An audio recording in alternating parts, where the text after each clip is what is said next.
একদিন রাসূলুল্লাহ সাল্লাল্লাহু আলাইহি ওয়াসাল্লাম মসজিদের পাশ দিয়ে হেঁটে যাচ্ছেন, মসজিদে নববীর পাশ দিয়ে। তখন সাহাবায়ে কেরাম রাদিয়াল্লাহু আনহুম আজমাইন তারা মসজিদের মধ্যে বসে একটা বিষয় নিয়ে কথোপকথন করছিলেন। তো নবী সাল্লাল্লাহু আলাইহি ওয়াসাল্লাম জিজ্ঞাসা করলেন যে তোমরা কি নিয়ে কথা বলছো, তোমরা কি নিয়ে কথোপকথন করছো? তখন সাহাবায়ে কেরাম রাদিয়াল্লাহু আনহুম তারা বলছেন যে আমরা কিয়ামতের আলামতগুলো নিয়ে কথা বলছিলাম। কি নিয়ে কথা বলছেন? কিয়ামতের আলামতগুলো নিয়ে সাহাবীরা কথা বলছেন। তো সাহাবীদের কিয়ামতের আলামত নিয়ে কথা বলার কি দরকার ছিল? তাদের সময় তো আর কিয়ামত হবে না। দরকার ছিল কি? সচেতনতা। তারা ফিতনায় নিজেরা যেন না পড়ে যান, এই জন্য সতর্ক থাকতে চাইতেন। এই কারণেই ফিতনাময় পরিবেশ নিয়ে আলোচনা করতেন।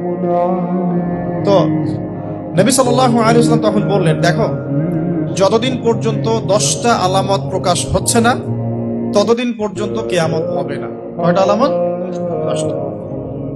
নবী সাল্লাল্লাহু আলাইহি ওয়াসাল্লাম প্রথমে বললেন 2 নাম্বার হচ্ছে ইয়াজুজ এবং মাজুজ। এর আদম সন্তান পৃথিবীতে বের হবে এবং পুরো পৃথিবীটা ম্যাসাকার করে ছেড়ে দেবে।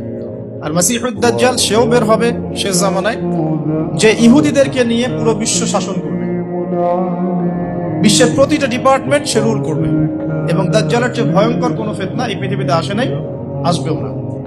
প্রত্যেক নবী তার কওমকে দাজ্জাল সম্পর্কে সতর্ক করেছিলেন, এমনকি নূহ আলাইহিস সালাম পর্যন্ত তার উম্মতকে দাজ্জালের ফিতনা সম্পর্কে সতর্ক করেছিলেন।